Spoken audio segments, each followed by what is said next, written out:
Picture this. It's the summer of 2010. Apple is supposedly at the absolute peak of its power. The iPhone is the hottest product on the planet. Steve Jobs is standing on stage in his black turtleneck like a god descending from Silicon Valley Olympus, presenting what he personally called the most beautiful phone ever made. Reviewers are losing their minds. People are camping outside Apple stores for days. The hype is deafening. And then, people actually pick the thing up, and the calls drop. Just holding the phone, that's all it takes. You grab it in your left hand, the way most humans on planet Earth naturally hold a phone, and your signal dies. Just gone, like that. And Apple's response? Their senior engineer had already warned Steve Jobs this would happen, months before launch. And Jobs greenlit it anyway. But here's the part that lives rent-free in tech history forever. When the complaints started flooding in, when real customers started screaming that their brand new $600 phone couldn't make a phone call, Steve Jobs, the most powerful man in consumer technology, looked directly at his customers and said, "You're holding it wrong." Not "we're investigating," not "we're sorry," not even a vague corporate non-apology. He told millions of people they were physically using a phone incorrectly. A phone. The device that literally every human being on Earth knows how to use. That moment, that single sentence, became one of the most mocked lines in the entire history of corporate America. Late-night hosts destroyed him. The internet erupted. Consumer Reports, the most trusted product review publication in the United States, publicly refused to recommend the iPhone 4. CNN called it the biggest tech failure of the year. And this wasn't some random startup. This was Apple, the company that was supposed to be untouchable, the company whose founder literally told the world he'd reinvented the phone. The arrogance was so total, so breathtaking, so completely divorced from reality that it stopped being funny and became genuinely fascinating. Because here's the thing nobody talks about. This wasn't a one-time slip. This wasn't bad luck. This was a pattern, a deeply embedded company-wide culture of arrogance that had already nearly killed Apple once and would be passed down like a curse to every CEO who came after. This is the story of how the most valuable company in the history of capitalism almost destroyed itself multiple times through nothing but sheer catastrophic ego. But to understand how they made blunders this historic, we have to go back to the very beginning. It's 1976. A college dropout and his friend are building computers in a garage in Los Altos, California. Steve Jobs is 21 years old, wiry, intense, burning with something that people around him could never quite name. Not just ambition, something more volatile than that. A genuine, bone-deep belief that he was not like other people, that he saw things others couldn't, that he was, in a word he would eventually use without irony to describe his own products, magical. His co-founder, Steve Wozniak, is the actual engineering genius. Woz builds the thing, Jobs sells it. From day one, that's the dynamic. Woz creates, Jobs convinces. And Jobs is extraordinary at convincing.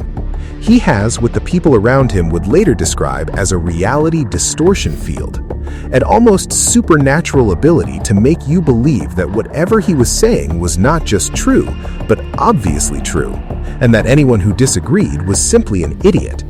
He'd look you dead in the eyes and tell you that you needed to build something in a week that any rational engineer would say requires 6 months. And somehow, people did it. Not always well, but they did it. Apple explodes out of the gate. The Apple II becomes the first mass-market personal computer. They're making money hand over fist. By 1980, Apple goes public in one of the most hyped IPOs Silicon Valley had ever seen. Overnight, Jobs becomes worth $256 million. He's 25 years old. And then, the arrogance really kicks in. Jobs was the architect of the Lisa, a computer introduced in the early 1980s that cost tens of millions of dollars to develop and was an epic commercial fail. The Lisa was priced at nearly $10,000, about $30,000 in today's money, for a computer that by the standards of 1983 had middling performance. Nobody bought it. It was a disaster. But Jobs didn't frame it as a mistake. He barely acknowledged it at all. He just moved on to the next thing, carrying the same total, unshakable certainty that he'd been right all along, and the market simply hadn't understood him. That attitude, that the customer was wrong, not the product, was already hardwiring itself into Apple's DNA. And then came the Mac, and with it, the beginning of the first Civil War. By early 1985, Apple had pulled off one of the greatest marketing stunts in history, the 1984 Super Bowl ad. Orwellian imagery, a lone female athlete throwing a hammer through Big Brother's face, meant to represent Apple destroying IBM's grip on computing. The ad airs once and becomes a cultural phenomenon. The Mac launches to thunderous applause and genuine revolutionary excitement. But behind the scenes, Apple is already eating itself alive. Early 1985, Apple had splintered into warring factions.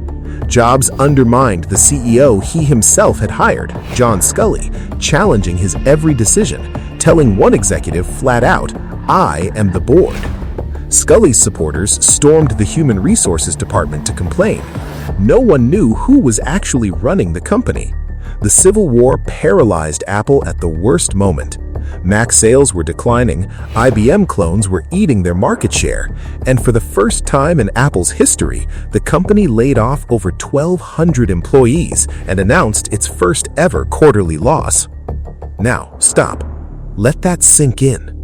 This is Steve Jobs, the legend, who within a decade of founding his company has already caused its first ever layoffs and its first ever quarterly loss. Not because of bad technology, not because of bad timing, because of his own ego. Because he couldn't let anyone else be in charge.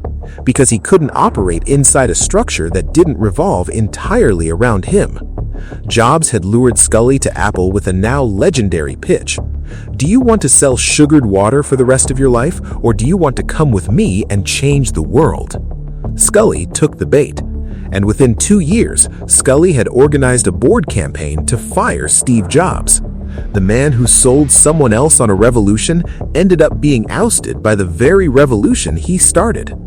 In May 1985, Steve Jobs was stripped of all operational responsibilities and exiled to a small building across the street from Apple's headquarters, the company he co-founded, the company he poured his entire identity into. The board had essentially said, the product is brilliant, but the person running it is going to burn the whole thing down. They were right. Jobs would fire people without warning, ask flabbergasting personal questions in interviews to put employees under stress. He parked in handicapped spaces. He publicly questioned the intelligence of people who disagreed with him. Programmers were not allowed to see the product they were working on. Designers were broken into small groups to work on different elements. People were publicly fired for letting any information out. Nobody could share ideas. Apple's cult of secrecy, a brainchild of Jobs, was becoming legendary even then. This wasn't the behavior of a misunderstood genius. This was the behavior of someone who believed with complete and terrifying sincerity that the normal rules of human decency did not apply to him. So Jobs leaves. He founds Next. He invests in a little animation company called Pixar. And while he's gone, Apple, without him, proceeds to do what companies do when the cult of personality finally exits the building. It slowly, painfully, completely falls apart. The years between Jobs' exile in 1985 and his return in 1997 are 12 years of absolute Apple catastrophe. CEOs come and go, John Sculley, Michael Spindler, Gil Amelio, each one inheriting a bigger mess than the last. Products multiply without logic. The Newton, Apple's early tablet, is mocked as a joke. The company starts licensing its operating system to clone makers, which sounds smart until you realize it's just training your competitors. Revenues collapse, the stock craters. In 1997, the year Jobs returned, Apple saw sales fall 28% to $7.1 billion, and the company rack up a loss of $1 billion. Times were so desperate that arch-rival Microsoft was brought in to invest $150 million to help save the company. Read that again. Apple, the company that built its entire identity on defeating Microsoft, on being the rebel, the creative, the disruptor. Apple needed to go crawling to Bill Gates, their most hated rival, just to keep the lights on. And Gates showed up. At the Macworld conference in August 1997, Jobs was on stage when he announced something no one in that audience expected: a partnership with Microsoft. When Gates made an appearance via satellite, the audience booed. Jobs later called that staging his worst mistake of his life. But the deal got done. Microsoft would invest $150 million in Apple, commit to shipping Office for Mac for 5 years, and the two companies would settle their patent disputes. Apple was alive. Barely. And now Jobs was back in charge. Which meant the question wasn't whether Apple would survive. The question was whether Jobs, older, slightly humbled, allegedly wiser, would be a different kind of leader this time. Spoiler, he wasn't, really. He was just better at hiding it. Here's the thing about Steve Jobs' version 2.0. He comes back, cuts Apple's product line by 70%, fires most of the dead weight, refocuses the company, and then pulls off one of the most improbable corporate comebacks in business history. The iMac, iTunes, the iPod, the iPhone, the iPad. In roughly a decade, he doesn't just save Apple, he turns it into the most valuable company on Earth. The return of Jobs is genuinely one of the greatest stories in capitalism. A man who was thrown out of his own company, humiliated publicly, came back 12 years later, and then just demolished the competition. And in the middle of all that, the ego never really left. It just got channeled more productively. Jobs once said in a 2003 60 Minutes interview, "I think all of us need to be on guard against arrogance, which knocks at the door whenever you're successful."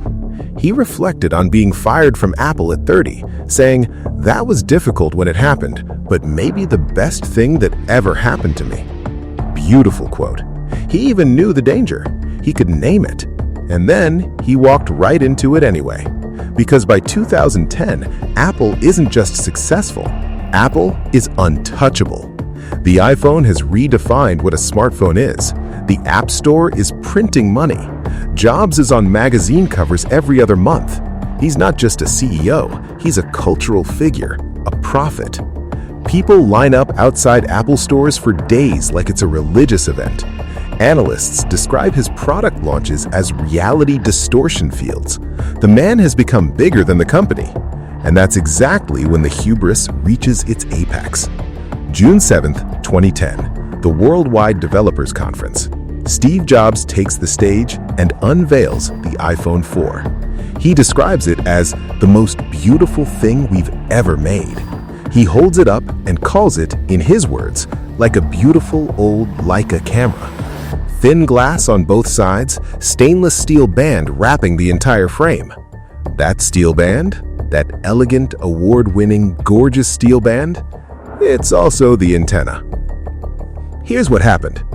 Apple's design chief, Jony Ive, arguably the second most arrogant man in Silicon Valley, had made a decision. The old plastic antenna hidden inside previous iPhones wasn't beautiful enough. It was invisible, it worked perfectly fine, but you couldn't see it. And at Apple in 2010, if you couldn't see it, it might as well not exist.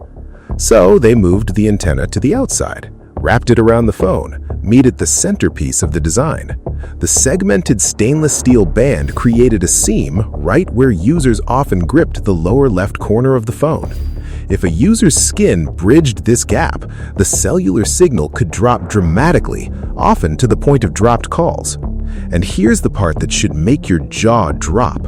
A Bloomberg report later revealed that a senior antenna expert at Apple, Ruben Caballero, had warned Jobs that the new antenna design might cause dropped calls. Assuming that's true, it's not clear why Jobs continued full steam ahead. A senior antenna engineer, the one person at Apple whose entire job was understanding how antennas work, told the CEO, "This will be a problem."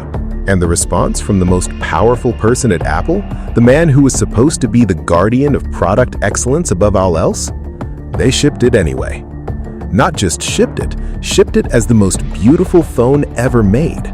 On June 24, 2010, the day the phone launched, iPhone 4 buyers started complaining about dropped calls whenever they touched the lower left corner of the phone. Not after weeks of use, not after some edge case discovered by a software developer. On the very first day, regular people picking up their new phones and immediately losing signal. Apple's initial response was pure corporate gaslighting. They claimed it was a software issue with how the phone displayed the signal bars, not with the signal itself. They issued a letter, they downplayed, they deflected. Apple told customers to avoid gripping the phone in the lower left corner. Avoid gripping your phone in the lower left corner when you're right-handed. And then came the four words that will live forever in the Hall of Fame of corporate arrogance. When the complaints kept flooding in, when blogs and customers and journalists kept pushing, Steve Jobs personally responded to some emails from frustrated customers with a variation of, "Just avoid holding it that way. You're holding it wrong." The internet absolutely lost it. CNN labeled Antennagate one of the biggest tech failures of 2010. Tech blogs and mainstream media joined the chorus. The story no longer lived in comment threads. It made evening news. The problem proved most noticeable when the iPhone 4 was held in a user's left hand. Apple design chief Jony Ive's decision to remove the previous iPhone's plastic antenna band for aesthetic reasons caused the problem. So let's get this straight. The world's most admired tech company put aesthetics over function. Their own antenna engineer told them it would fail. They shipped it anyway. They blamed it on software, and then they told their customers, the people who'd waited in line for days and paid $600 for this phone, that they were physically using a phone incorrectly. This is what arrogance looks like when it gets a product roadmap. On July 12, 2010, Consumer Reports announced it couldn't in good faith recommend the iPhone 4, the first time in years the publication had refused to recommend an Apple smartphone. That's not a tech blog. That's not a bitter competitor. That's Consumer Reports, the publication that American families trust to tell them which washing machine to buy. And they publicly said, "Don't buy the iPhone 4." July 2010 also saw the filing of a class action lawsuit against Apple and AT&T, accusing them of committing fraud by concealment and negligence. Jobs flew back early from a family vacation in Hawaii to hold a press conference. He stood at a podium and opened with what might be the most begrudging non-apology in corporate history. "You know, we're not perfect. We know that. You know that." He then spent significant time at that press conference showing videos of competitors' phones also dropping signal when held in certain ways, essentially saying, "Everyone does this, not just us." It took rather exaggerated efforts on behalf of Apple staff holding competing devices in a death grip to strangle out the signal. The solution Apple offered? Free rubber bumper cases. Jobs offered customers free iPhone 4 bumper cases that solved the problem. Not a recall, not a redesign, a rubber case, slapped over the $600 phone that cost $15 to manufacture. CNN called Antennagate the biggest tech failure of 2010. By the time the iPhone 4S launched the next year, Apple had redesigned the antenna, allowing Consumer Reports to return the iPhone to its recommended list. And the truly insane part? An engineer rever-engineering the firmware years later discovered the entire scandal came down to just 20 bytes of code. Apple had miscalculated the iPhone's actual signal strength. The device often displayed 4 or 5 bars when reception was much weaker. So when you held it and the signal dropped, it looked catastrophic. a phone that couldn't make calls, a $600 product with a fundamental design flaw that the lead engineer had flagged and been ignored, a CEO who told the world to hold their phones differently, and a class action lawsuit that dragged on for 2 full years. This was arrogance made manifest in aluminum and glass. But that was Steve Jobs, and Jobs was at least a product obsessive. Whatever his flaws, he genuinely believed in the stuff he built. He was wrong about the antenna, catastrophically wrong, arrogantly wrong, but he wasn't cynical. The man who came after him? That's where things get truly, historically ugly. Steve Jobs dies in October 2011, and with him dies something else at Apple that nobody would admit was gone until years later. Tim Cook takes over. Quiet, methodical, logistically brilliant. The man who built Apple's supply chain into a machine of breathtaking efficiency. Under Cook, Apple's stock soars. Apple becomes the first company in history to reach a $1 trillion market cap, then $2 trillion, then $3 trillion. By the numbers, Tim Cook's Apple is the most financially successful company in human history. But here's the thing about Tim Cook that Apple would never publicly say, and that Steve Jobs said privately before his death. Tim's not a product person. Jobs said that, those exact words, about the man he'd personally chosen as his successor. And you can see it in every major decision of Cook's tenure, because what Tim Cook inherited wasn't just a company, he inherited the aura of Apple, the cultural mystique, the expectation baked into every customer, every analyst, every journalist that Apple could do no wrong, that Apple was different, that Apple was magic. And Tim Cook spent 15 years riding that aura, until the aura started running out. The first time the public really saw the cracks, September 2012, the launch of iOS 6, and buried inside iOS 6, something that seemed routine. Apple was replacing Google Maps with its own in-house Maps app. Now, context. Google Maps was the gold standard of mobile navigation. It had been built over years with billions of data points, meticulous street-level photography, turn-by-turn directions that actually worked. It was, by any measure, one of the best software products ever created. Apple Maps famously didn't work properly in much of the world, providing users with wrong directions, mislabeled landmarks, and a far inferior experience to what Google offered on the iPhone. That's the polite version. Here's what actually happened. Apple Maps sent drivers down one-way streets the wrong way. It placed landmarks in the wrong cities. It showed a 3D view of major bridges that made them look like they were melting. It put an airport in Dublin, Ireland, in the middle of a field with no runway. It directed people to a police station in Australia and told them it was a highway, stranding multiple travelers in the desert. The Australian police issued a public safety warning because Apple Maps was potentially putting people's lives at risk. Steve Jobs never would have let this happen, said Gerald C. Myers, a professor at the University of Michigan's Business School. That sentiment was widespread, and it posed a problem for Cook far bigger than an app that invented an airport in Dublin out of thin air. Cook issued a public letter. He apologized, and then he did something that no tech CEO had done in years, possibly ever. Rather than stay quiet and hope users would forget about it, Cook issued a public apology and did something almost unheard of for a tech CEO. He pointed customers toward competing apps. He literally told Apple customers, "Go use Google Maps. It's better than ours." That's not just humble pie. That's eating the entire humble pie factory. But the fallout didn't end with the apology. The political earthquake at Apple's top level was even more dramatic. Scott Forstall, Apple's senior VP of iOS and one of the original architects of the Mac operating system, refused to personally sign his name to the letter of apology for Apple Maps. Forstall reportedly wanted to take a different approach without an apology, in the same way Apple had handled the antenna issue years earlier. Think about that for a second. This is 2012. Antennagate is still fresh in everyone's memory.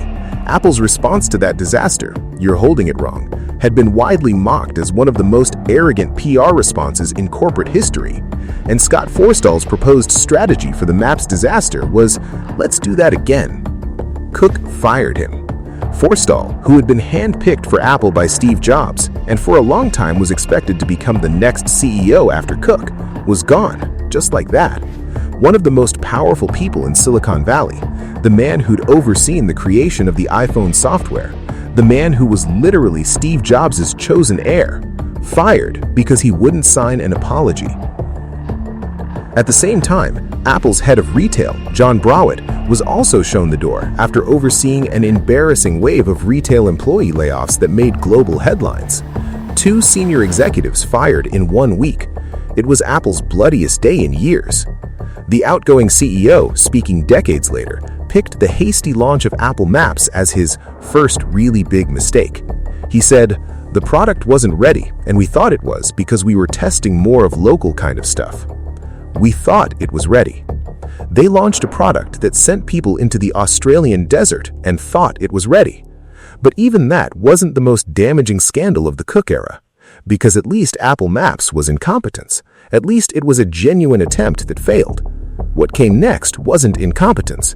What came next was a $3,500 piece of glass that nobody asked for, shipped before it was ready to justify a CEO's legacy. The year is 2023. Tim Cook, under enormous pressure from investors, analysts, and the media to show Apple could still innovate after Steve Jobs, unveils the Apple Vision Pro. The hype is extraordinary. Journalists call it the most ambitious product Apple had attempted since the iPhone. The keynote presentation is slick. Cook stands on stage and says that just as the Mac introduced us to personal computing and iPhone introduced us to mobile computing, Apple Vision Pro introduces us to spatial computing. Spatial computing. It's a headset. A very expensive, very heavy headset that you strap to your face. The reviews from developers who got early access are genuinely impressed. The technology is remarkable. The screens inside are stunning. It's undeniably the most sophisticated piece of consumer electronics Apple had ever shipped. It's also $3,500. It weighs 800 grams, almost 2 pounds, strapped to your head. The battery lasts 2 hours and has to be plugged into an external battery pack you carry in your pocket. There's almost no software to justify owning it, and it makes you look, in the words of one reviewer, like someone trying to FaceTime God. Apple originally hoped to sell 700,000 to 800,000 units in the first year, and usually reliable Apple analyst Ming-Chi Kuo forecasted that Apple could sell 500,000 devices. Reality had other plans. Since its launch in 2024, around 600,000 units have been sold in total, roughly what Apple projected for the first year alone. The technical upgrade at the end of 2025 also failed to boost demand. And then the dominoes started falling. Reports emerged that Apple had quietly slashed production orders. The head of Vision Pro, Mike Rockwell, was reassigned to lead the Siri team. A return to the Vision Pro line is considered only possible if significant improvements in price and comfort can be achieved. But here's the detail that reveals everything. Inside Apple, people who knew believed Cook had pulled the trigger early on the Vision Pro because he needed something to point to as innovation, because Project Titan, Apple's secretive self-driving car project, which had consumed billions of dollars and hundreds of engineers over a decade, was quietly being killed. Apple employees had already nicknamed it the Titanic disaster. A decade of work, billions of dollars, the most secretive project in Apple's history, and it produced nothing. And so Cook, needing to prove that Apple could still invent the future, pushed out a $3,500 headset that wasn't ready to fill the void left by a car that was never coming. The arrogance wasn't in thinking the Vision Pro was good. It was, technically. The arrogance was in thinking Apple's brand name alone could make people pay $3,500 to strap a computer to their face with no software ecosystem to justify it, while carrying a battery pack like it was 1995. It was the belief, deep, unexamined, inherited from Steve Jobs but stripped of his product instinct, that the Apple logo was alone. The Vision Pro only sold an estimated 45,000 units in the crucial Christmas quarter of 2025. 45,000 units in the holiday quarter for what was supposed to be Apple's defining product of the decade. And meanwhile, while Apple was burning billions on a headset nobody wanted and a car that never existed, the entire AI revolution was happening around them. OpenAI, Google Gemini, Microsoft Copilot. The single biggest technological shift in a generation was unfolding, and Apple was fussing with spatial computing. When Apple Intelligence, their AI system, finally launched in 2024 alongside the iPhone 16, it was presented as the must-have feature of the year. People were told, this is why you upgrade, this is the future. Most of the features didn't work properly. Siri, Apple's AI assistant that was supposed to be transformed, remained largely the bumbling voice assistant that had been a punchline for years. The big promise of a smarter, more capable AI Siri kept getting delayed. The product had been announced before it existed, in a way that would have made Steve Jobs genuinely furious. The company that once told the world what they needed before they knew it themselves was now desperately chasing what everyone else had already built. That's not innovation, that's panic. So where does this all land? Steve Jobs is gone. Tim Cook announced he would step down, naming John Ternus as his successor. Cook told staff that his list of mistakes would be extraordinary in length. That's an unusually honest thing for a CEO to say, and Cook, for all his failures, deserves credit for it. He's not Steve Jobs, he never pretended to be. But here's the thing that nobody in the tech press wants to say out loud. Apple's arrogance has always been structural. It was never just about one person. Jobs built a culture where the company's instinct was to tell the world it was wrong before ever considering that Apple might be wrong. When the antenna failed, tell people they're holding it wrong. When the maps sent drivers into the wilderness, the first instinct was still not to apologize. When the Vision Pro couldn't find an audience, release a software update nobody asked for and wait for the world to catch up. It's the same pattern, over and over, for 50 years. The remarkable thing is that it mostly worked, because the products, at their best, the original Mac, the iPod, the iPhone, the iPad, were genuinely revolutionary. Jobs wasn't wrong about everything. He was right about most things that mattered. The arrogance was, in a very specific way, earned. He'd looked at the world and seen things others hadn't, and when you're right enough times, you start to believe you'll always be right. Jobs himself knew the danger. He warned in a 2003 interview, "I think all of us need to be on guard against arrogance that knocks at the door whenever you're successful." He said that. He knew. And then he told people they were holding their phones wrong 7 years later. That's the most chilling part of this entire story. You can know something is a trap. You can see it coming. You can name it out loud on national television, and the ego still wins. Because success doesn't just create arrogance, it validates it. Every time Apple was arrogant and won anyway, it reinforced the belief that arrogance was the secret ingredient, that being difficult and demanding and certain of your own genius was why the products were great, not despite them. And so the culture persisted. The secrecy, the we know best, the unwillingness to admit error in real time, the tendency to confuse aesthetic perfection with functionality, the belief that the Apple logo could sell anything, even a $3,500 headset with a 2-hour battery. Here's the real lesson of Apple's story, and it's one that the tech industry, the business media, and frankly most of us as consumers have completely failed to learn. Arrogance works right up until it doesn't. Apple went from 90 days away from bankruptcy in 1997 to the most valuable company in human history in 2012. That's an almost incomprehensible arc. And in the middle of that arc, they told people they were holding their phones wrong and tried to bury a Maps app that was directing people into the Australian desert. The arrogance didn't stop the success, but it also never went away.